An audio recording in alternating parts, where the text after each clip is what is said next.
So, welcome to this latest episode of Menable Matters with me, Steve Whitton. I'm delighted today to say that my guest is not only one of our Menable ambassadors, but is also a fitness fanatic. So, he's not only going to put me to shame, but we are going to talk about the whole connection between physical health and mental health and personal development. So, I'm delighted to introduce Jason Grenham. Jason, how are you? Hi, Steve. I'm very good, thank you. Thank you for that lovely introduction. Was that okay, was it? It was good, yes. Thank you very much. All right, well, you are going to put me to shame because I see on other social media just how much you do in terms of running and exercise and so on and so on. And just before recording this, I actually did devour a mince pie. So I have to say, I've still got a lot of respect for that, though. Still, it's mince pie, especially obviously we're coming into the season of it. So well, it's all about balance. Exactly. Right. Okay. Well, it's good. So we'll get on to talk about balance and all of that stuff fairly soon. But in good old Menable Matters fashion then, Jason, just let us know who you are, where you're from and what you do. Yeah, so obviously I'm Jason. I'm an automotive expert from the south of the UK in Hampshire. Mm-hmm. And I now run my own consultancy business, also involved in software and things like that, but have a keen passion for fitness as well. Right. Okay. Where did that come from? Probably just when I was younger. I played a lot of football when I was younger. And then recently when I started my own business, the football stopped. Obviously now family life, obviously got involved with that as well. And just time span. So that the fitness moved probably from a more sociable aspect to actually paying a bit more attention to what can I do around my work life span as well, Right. which led me to running and gym and things like that, basically. Okay, so when I say where did it come from, the reason I ask that is a loaded question. I'm thinking about the motivation side of it because that's an area that I've always struggled with on particularly on sort of extreme exercise. I'll go for a walk occasionally, but doing the sort of stuff that you do, that's in a different level of motivation. So I'm keen to understand where that comes from. Yeah. So it's a very good question, actually. And I probably would say I've not always had the motivation. When I was younger, I would play sport for the enjoyment. I played football, lots of other sports, especially during school and all of that. And that was more for the enjoyment, right? It was the social aspect to it and things like that. But as I moved kind of into, I would say later life, but I'm definitely not later life already, right? But as I move forward into the career and understanding how my personal fitness and I guess kind of the attributes that I have about myself and the fitness element can affect everything else. I've got more driven to it. The more personal development I do, the more I can see it can be a key aspect to it. And I definitely think it's just an outlet as well, because of the pressures as you get older in life. Dare I say, they increase as you get a mortgage and your kids come along and things like that. Fitness became such a fundamental part of my life now because it is that where I can go and switch off, think about things and digest things in a way that really help. And it's definitely, I've noticed a difference if I don't go to the gym, or especially obviously recently through COVID, if I don't go to the gym or I don't work out in some form, I definitely notice it and it does affect. So that's probably where the passion comes from it more, is the more I've done it, the more I can see the benefits in other areas of my life. So that's why I continue it and probably have now got like I mentioned, a passion for it. Yeah. Okay. So what do you think is the connection between the physical health and the mental health then? So I think for me personally, it's again about being the best that you can be. And I obviously you get the natural things about releasing endorphins and so on when you've been, you work out and you have a really good workout. I just think it is the small habits that build up almost that resilience. For me, fitness is one of the things that you can really push yourself, and it really pushes the mindset of how you're thinking, and it can be relative, right? If you're not into fitness and then suddenly you start walking, that can be hard. But actually, if you're already into fitness and then you start running, that can be hard. And it's one of the only areas where you can actually really push yourself. And dare I say it, probably with not much consequence. Because if you fail, right? You only fail yourself, depending on how that pans out. But actually, overall, if you were to then flip that, it builds resilience in the mind. So when you do encounter a life problem or a work problem or however that problem may look, you've built up the resilience because let's bring it back to running, that you can give that extra 1% because you've pushed yourself and you're prepared for it. And that's probably another reason I kind of like to push myself more and more, is because it builds resilience. So what I'm hearing from what you're saying is that you're almost in a bit of a cycle of the physical and mental are so well in tune that they are interlinked. Would that be fair to say?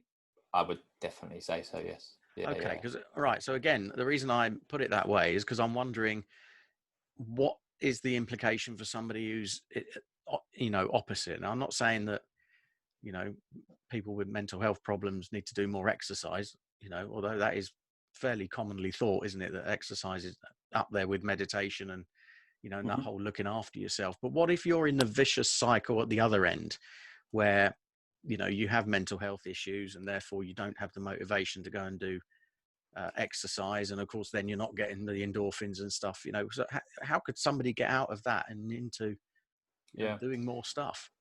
I definitely think that's firstly, it's a great question because there are a lot of people in that situation as well, I would say. And I never started off, I never started off like now. If 5 o'clock in the morning, I wake up, by 5:30 I'm out running. Obviously sometimes that changes and so on, and I've not always been that way. Definitely not always been that way. And I think, coming back to your question, start off small. Right. It doesn't have to be something big, but also it doesn't have to be something necessarily related with fitness. Habits compound.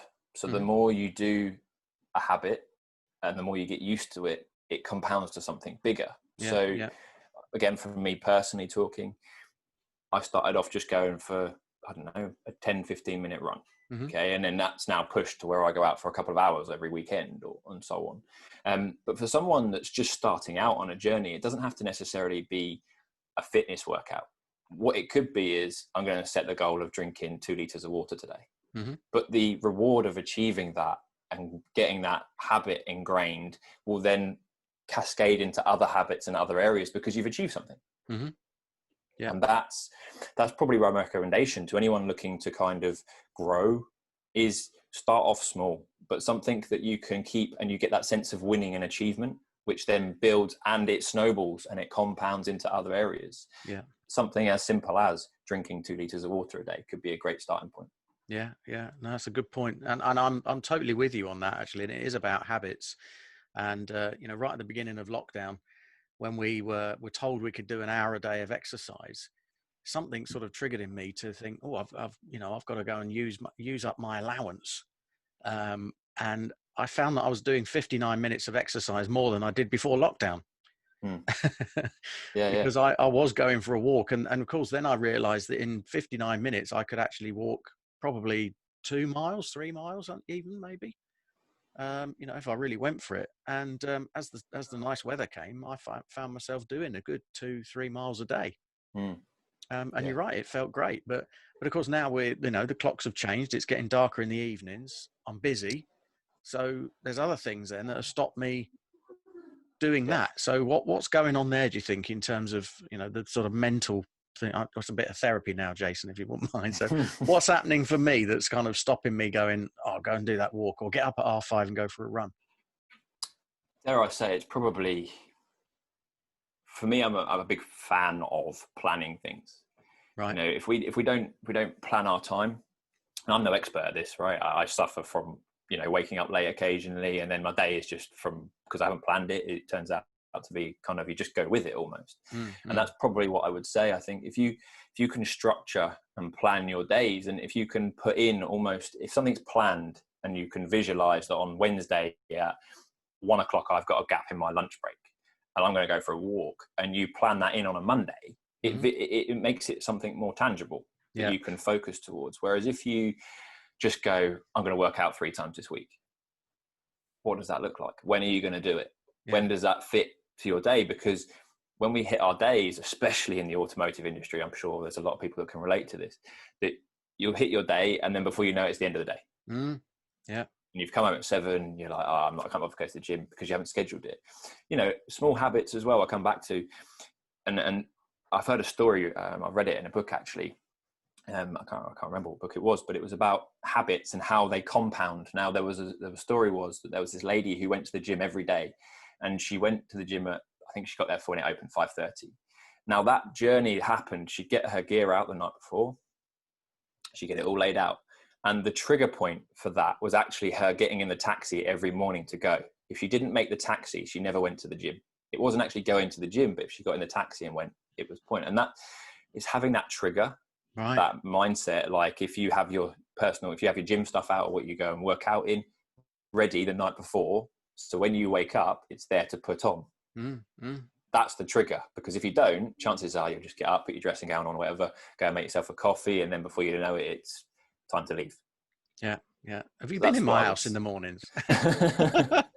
No, I haven't. But it's kind of it's probably typical. I do it. I know. Yeah. It's typical. If you don't plan it, I know. Like now, to the point where I'll get my gym stuff out, my running stuff. If I know I'm going to go out for a run early in the morning to hit.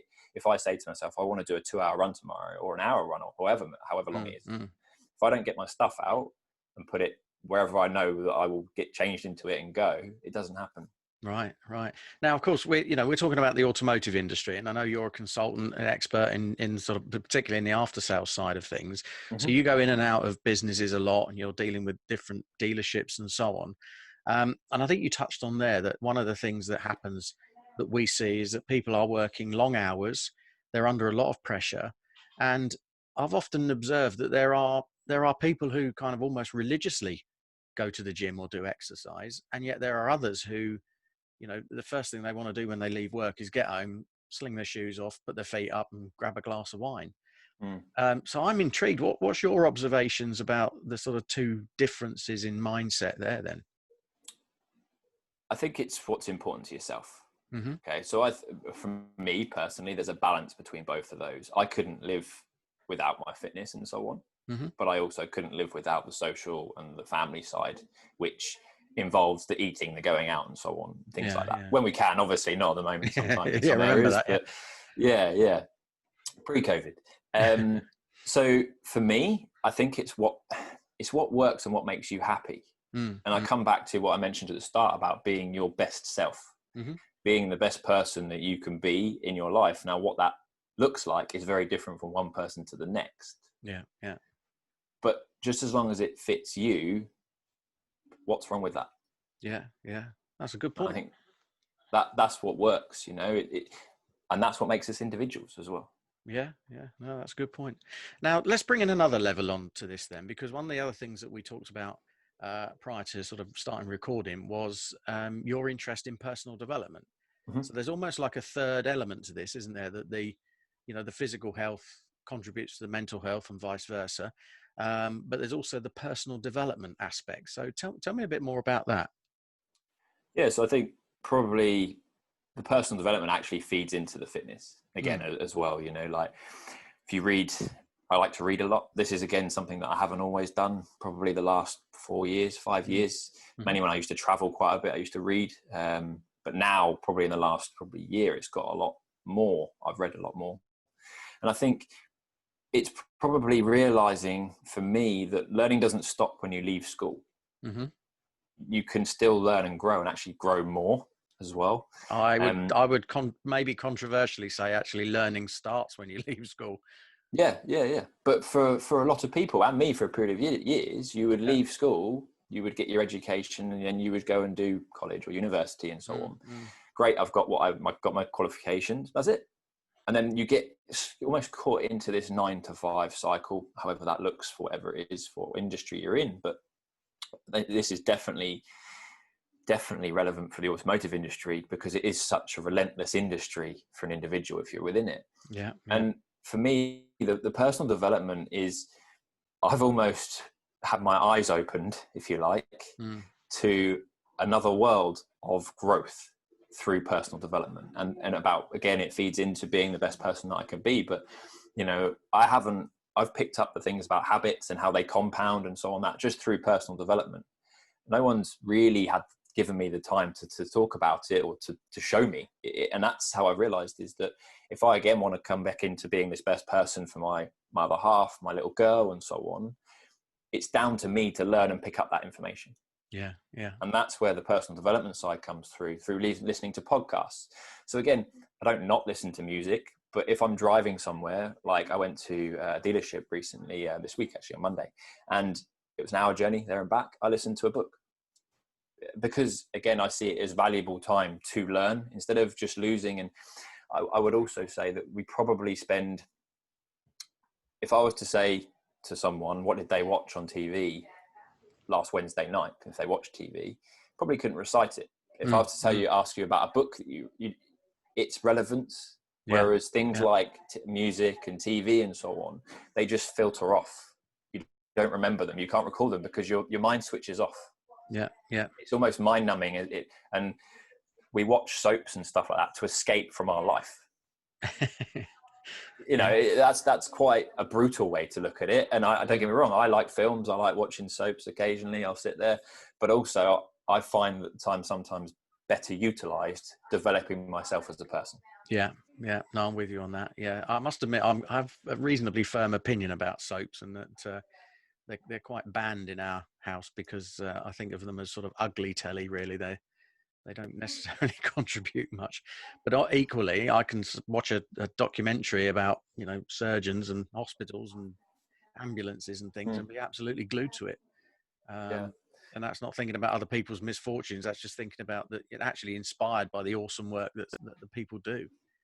I think if I can just add a bit to it, it's about, for me, it's about being intentional about what you put in your mind. Yeah.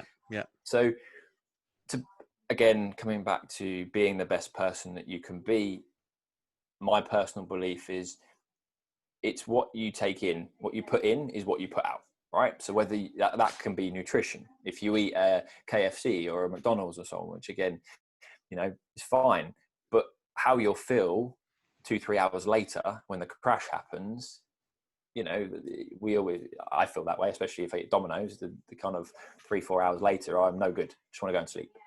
So there is a link there, and that doesn't just apply for your body and what you eat, it applies for your mind. So again, it's having that intent to know what you're putting into your body and your mind has an effect down the line. Yeah.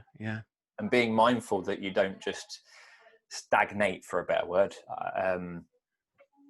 But I would also say to anyone that's listening to this that doesn't necessarily think like I do, it took me a while and a lot of personal development to open up to that fact and to understand that. And it's only because we're not shown it. Society, my parents, every evening, my dad comes home from work and watches the TV. That's what I grew up watching. Yeah. So what did I think was the normal thing to do, because that's what I thought was the normal, was when I come home every evening, put the TV on, and then before you know it, it's time to get up again. Yeah. Yeah, no, I totally get all of that. And I think that, your word earlier was about balance, wasn't it? Do all of this stuff in balance. As an example, I'm a bit of a fizzy drink kind of fan. And I've been known in the past to put away at least half a 2-litre bottle of Coca-Cola, for example. And I've now started buying cans because that way I can regulate and go, right, I've had one can today, I'm not going to have another one. Yeah. And so you're absolutely right. It is about sort of balance and getting into habits and being consciously aware of this stuff. Yeah, definitely. And I had a friend, actually, very similar scenario when I used to work in the Middle East. And again, he would go down. We had a shop below our office every day and buy a 500ml bottle of Pepsi or 7-Up. And he would go through it. And it wasn't until I mentioned it to him and said, mate, you do realise you drink one of them every single day? And don't get me wrong, I would go down there with him occasionally and buy one for myself. Yeah. He was like, yeah. And it wasn't until I pointed that out to him, because he just got so accustomed to doing it every day. And it's almost like every now and then you have to take probably a self-evaluation almost. But that's where personal development probably opened my eyes, to use that phrase again, in reviewing myself. How can I do something better? How can I be better in this area of my life? How can I be better at my fitness? How can I be better at home for my little girl? That's the reviewing point that I just mentioned. Yeah. So, on these podcasts, we've talked to people who have sort of, recognized either in themselves or in other people the effect of mental health, that they've seen around. So, what would be your kind of top tips or your observations about all the stuff you're talking about there, and the effect on mental health, for people in the automotive industry. I think for me, I mean, we were talking before as well, before we jumped on and so on, about, for me, the automotive industry, I have a passion for it. It's an industry that's stood me very well up to now. I was an apprentice as a mechanic and so on. And I think it's, if we can help people within the Menable movement create an awareness and almost raise the game of everyone within the automotive industry, because they're so much more aware about their physical presence. That for me is the win within Menable. But also helping individuals become the best they can be. So whether that's at home or work, or however it looks to them, I generally think that's the win that we're looking for. Yeah. And you're right. We did talk about this before when you mentioned there about raising things to another level, didn't you? And I mean, let's be fair. I think we'd all agree that actually that may be a relatively easy, quick win, because we're at a relatively low level to begin with, aren't we? Just in terms of the amount that it's talked about and the amount that it's, people open up about it. And that's changing, day by day. We're seeing stuff all over the place, aren't we? In what we're doing and stuff, and the comments that are coming back to us as well. But what would you say if, would be your tip for, because if anyone's watching this on video, I mean, there's clearly a difference between you and me. And that is that, I like my mince pies and my can of Coke, and I'll go for a walk when it's not raining or it's not dark or not cold. Whereas you have openly said you're up at 5:30 every morning and you're out for a run. And I know, you're doing many kilometers per day, really, aren't you? Try to, not every day. Let's be open and honest. Yeah. So I can either sit here and think, well, I want to aspire to be Jason, but that could have an impact on my mental health as well, couldn't it? Because if I don't get the kind of success that you've had, you see where I'm going with that. What would be your top tips for, let's say, make it about me then, what would be your top tips to get me into some of the habits that you're in? Yeah, so I think reflection on where you want to be. So have a vision for yourself. If you can visualize something, you can achieve it. Right. Is my belief on that. And I think if you have an idea of where you want to get to, now that vision could be very different to what my vision is. It will be very different, actually. It's not could be. And work backwards from that. Right. So how do you achieve that? Would be, and let's just say you do want to, I know, if we set a target to say you want to be able to run 5K, I'm just going to hypothetically speak here, right? So then how do you achieve that and work backwards to that? But what's the tangible... Can I drive it? If you want to, but it's about what's the tangible reward? Why do you want to do that? Now it might be, let's just say you want to get fit because then you want to be here for your kids and watch your grandkids grow up. Suddenly getting fit becomes easy because you know the reason behind it and the reason why. So it's again focusing on that longer term vision to affect the here and now. And if I was to give some tangible tips to people that are thinking about it, personal development, if you can, podcasts, books. There is a plethora of books. One of the books that I'm very passionate about is 5 a.m. Club by Robin Sharma. Absolutely life-changing for me in terms of what he talks about. Think and Grow Rich by Napoleon Hill. Just basics, there's another, but they're really good, and it just kind of opens up the mind to something that's different. Fitness, again, doesn't have to be going to the gym and smashing 100 kilogram squats. It could be just going for your walk with your partner in the morning or in the evening, but schedule it and do it. And actually those sorts of things, you'll find that your mind opens up and you kind of reap the benefits to that, and you'll want to do it more because you'll understand why it's good for you when you're doing it. Yeah. And I think does that help? Yeah, no, absolutely. And something you said earlier was about make it right for you.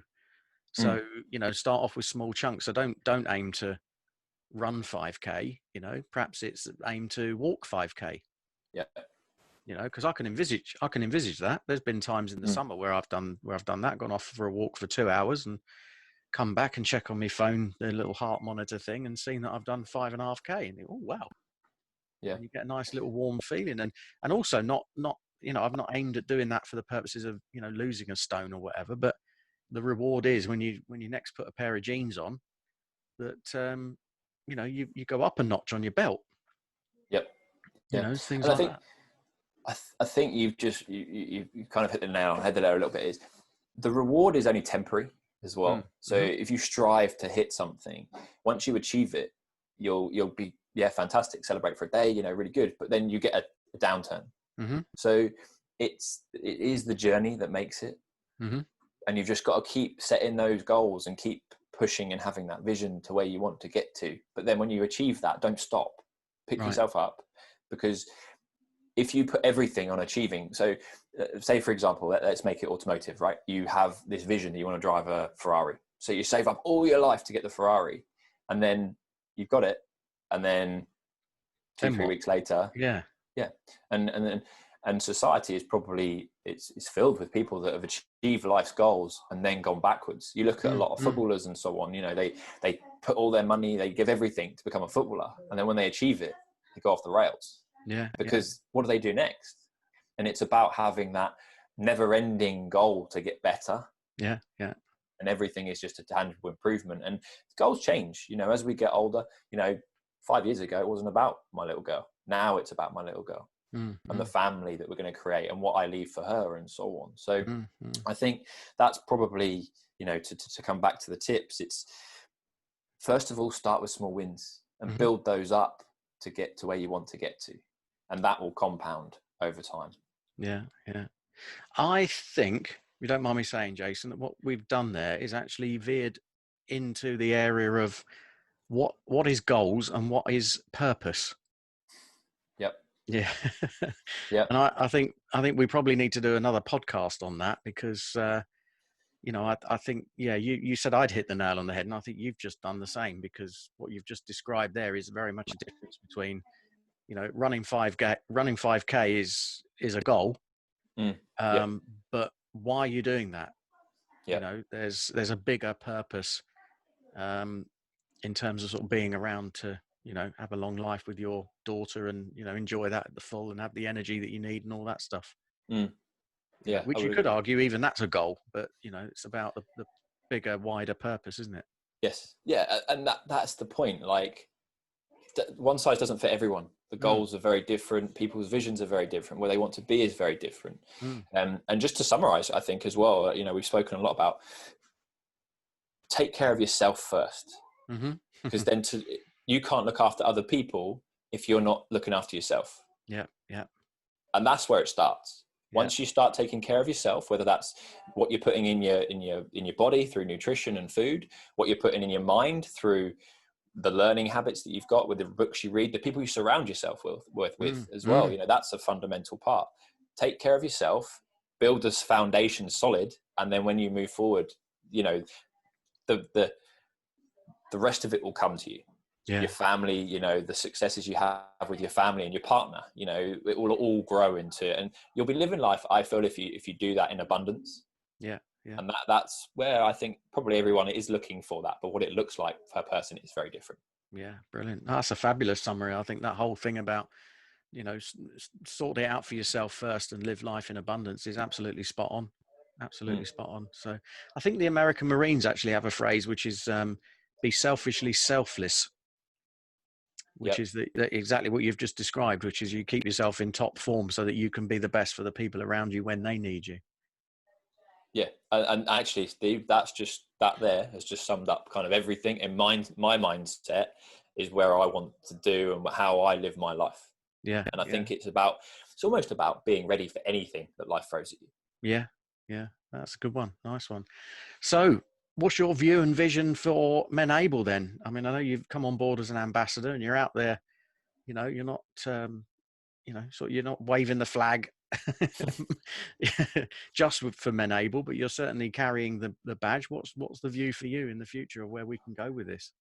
So I believe in it massively. Mainly, obviously, a lot of the stuff we've spoken about, but for me, as I mentioned earlier, the automotive industry has played a massive part in my life, and there is a lot of people within the automotive industry. And I also know, having been in it for what's it now? Over 15 years plus, at least. It's a relentless industry, and it is a hard industry, and we are worked very hard within it. Okay. And I feel that to take it to the next level, we almost need to self-reflect inside. Right. And I think the Menable movement will help us do that. And I think it will help us grow. But I also feel if we can make individuals within the automotive industry stronger and help them grow individually, that will push the industry further forward and probably to become more advanced than it currently is, and be almost, for want of a better phrase, industry leading again. Yes. You know, our cars are fantastic, but sometimes I do think we falter on our delivery within service centres and so on. But it's the people that we need to look after within that. And that's where I see Menable. We can look after the people within the dealerships to look after the industry itself. And that's my belief. And that's why I'm passionate to help push the movement that we're creating to help the people within it. Yeah, brilliant. Okay, that's excellent. Thank you. Well, Jason, that's been amazing talking to you. I mean, we talk a lot anyway, but to do it on a podcast that we can share with everyone else is great. It's brilliant to hear somebody in a busy office as well. I know you got a bit of bag. It's a family office, to be fair. So after all this time of sort of working from home and, you know, quiet environments and all the rest of it, it's nice to hear that there's a little hustle and bustle going on. So, you know, well done for that. So, yeah, good stuff. So I think we should do another podcast on the whole subject of goals and purpose at some point. Maybe get Emma on that one as well, because she'd no doubt have something to say on that front. So yeah. All good stuff. All I'll say is thank you for having me on. It's been a pleasure, and I look forward to the future with Menable and also future conversations that we can have and helping people as well. Yeah, likewise. Yeah, it's good stuff. You're a top bloke, Jason, and thank you very much, and we'll catch up again soon. Cheers, Steve. Thank you very much. See you soon. Cheers. Bye.